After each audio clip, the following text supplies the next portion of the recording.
to this executive briefing. My name is Ugorji, supervisor at the JTTF. As you know, the investigation into the recent attacks in the Washington, D.C. area remains ongoing. Through press releases and prior briefings, the JTTF has worked diligently to keep you and members of the public informed of developments and mitigation efforts. In this current briefing, the JTTF wishes to address new threats that the news media have reported coming from ISIS. While the intelligence community has denied the existence of a credible specific threat, it is still important to address the report and reactions to it. According to the news reports, ISIS has issued a new threat, with the Jewish community in the Washington, D.C. area as a specific target.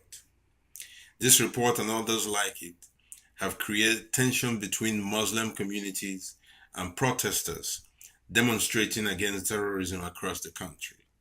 A particular group known as Party for Freedom in America has emerged as the leading organized entity for these protests and the consequent violent confrontations with members of the Muslim community.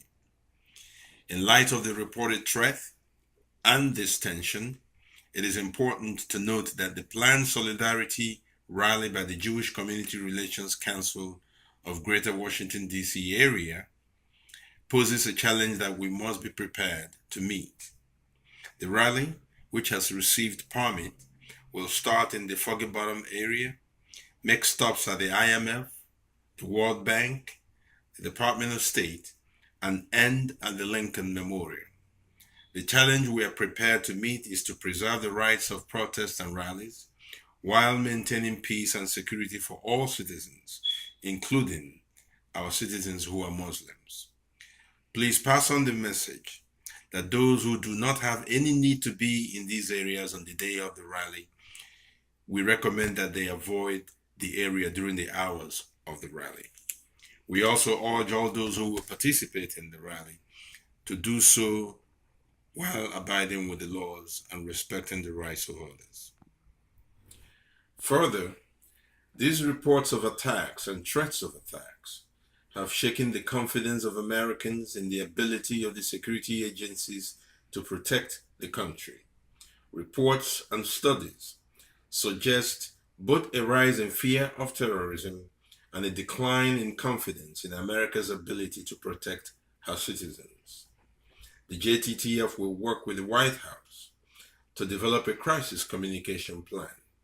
The plan will, among other things, address the ongoing tension between communities, manage and ensure peaceful demonstrations by certain groups, allay growing fears about terrorism, and improve the public's perception of confidence in law enforcement agents' capacity to protect the nation.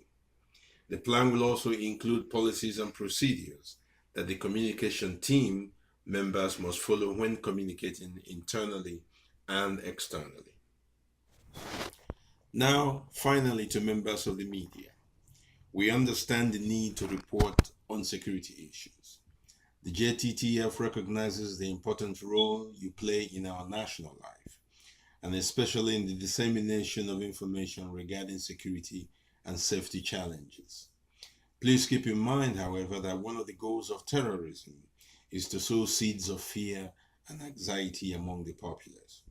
We ask that you contact the JTTF regarding leaks of information about potential attacks before you go to press. We want to work with you to make sure that the public has accurate information and that the public is not unduly alarmed and anxious. Thank you, and please stay safe out there.